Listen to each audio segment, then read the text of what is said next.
Dear children, today let's start with a question. How far would you go to fulfill your dream? Would you go and face the challenge if you know that you will face death? Today we have a very daring story by Gordon Cook. We are not afraid to die if we can all be together.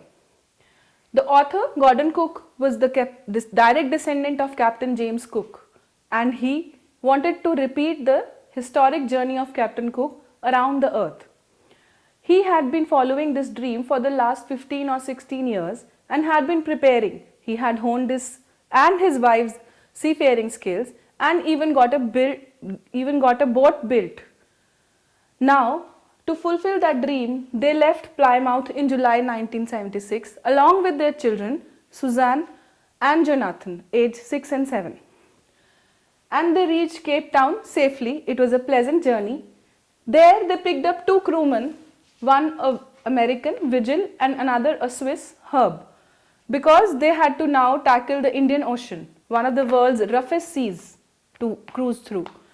And they were prepared for all kind of disasters.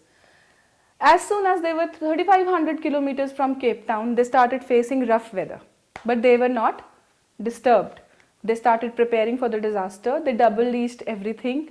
They dropped the storm jib to slow down the boat, and they even carried out a draft drill. And they wore their life jackets and their oilskins. So they were ready to face the waves. But what happened next? They were not prepared for it. At the next stage, the waves struck them, the ship was full of water, and the captain was thrown off the ship. He prepared to die, but suddenly another wave struck and he was thrown back.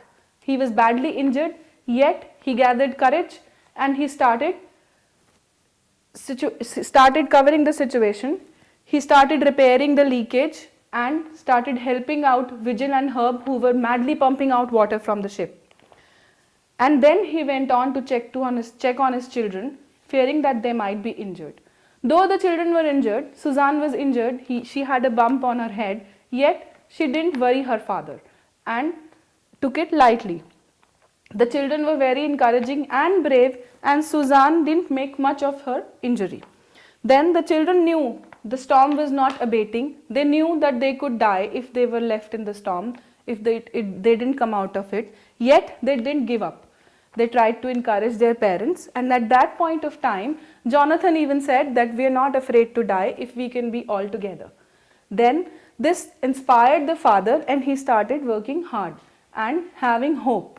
There was a lot of teamwork involved. Everyone was working, and Suzanne even made a thank you card for her dad, and this also inspired the father to work harder. Ultimately, the ship was repaired a bit, and also the leakage was stopped, and but it was so damaged that it could not reach Australia, the nearest island. Yet the father was not despaired. He didn't give up hope. He used a lot of presence of mind, and he remembered that there was another island, an Isle of Amsterdam, which was a scientific base, a French scientific base. He tried without any equipment to make rough calculations and set course towards that island, and then he left it to God. This also shows how he was confident, and yet he had faith in God.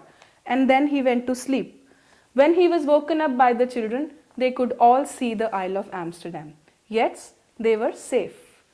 Now, in this story, we are introduced with the determination, the willpower of the narrator as well as his family. Then we also have a profound lesson about life, not losing courage, always having hope, and faith. The faith in God and their love for each other as well as the self-confidence also come out. They had courage in the face of death and used presence of mind in dire situations. Family bonds and strengths are also brought out in this story. The family was together, they were not afraid to die, they encouraged each other, and they held up. Also, we must note that the children's reaction to the emergency, to the disaster, was very different.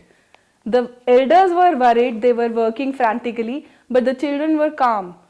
They tried to encourage the parents, they did not worry the parents, they did not create more problems, and they were very calm and peaceful.